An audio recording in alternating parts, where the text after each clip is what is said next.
you know, when I started doing GP2 2010, that was my first experience of racing Monaco.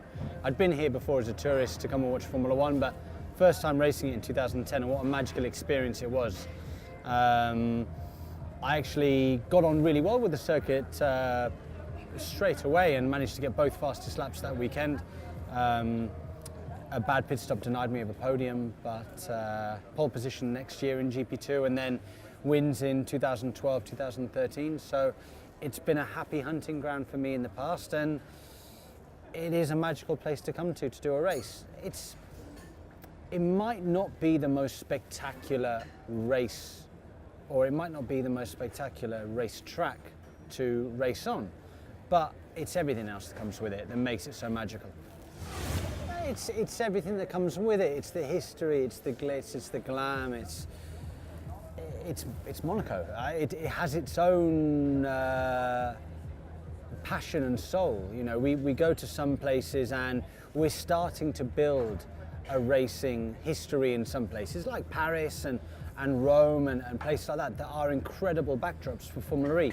However, this place has already got such a legacy, such a history, so it is nice to come here. Qualify at the front, win the race. That's the master plan.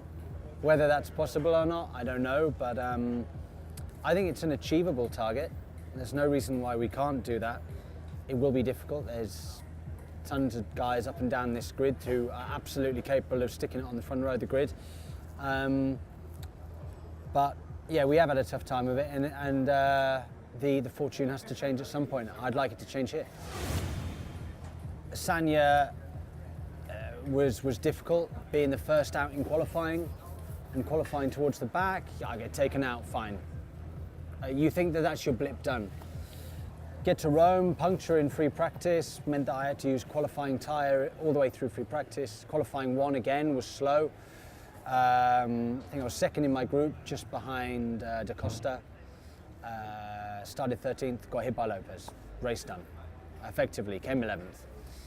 And then Paris, a little bit my own destruction. Pace was amazing.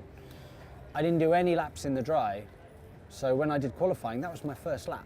Qualifying was my first lap, and qualified P13, I think it was. So it wasn't terrible. Imagine what I'd been able to do if I'd had 5 or 6 laps. It was only 3/10 off Superpole. And then the race got taken out by Jerome. So yeah, it's been frustrating, and that sometimes happens in Formula E. It's just one of those things, so I'm hoping that changes here. Potentially, but remember season 1 here, we had a big bottle up and pile up at turn 1, so anything can happen in this championship. You know, there is drama, there is contact, there is confrontation, so we'll see.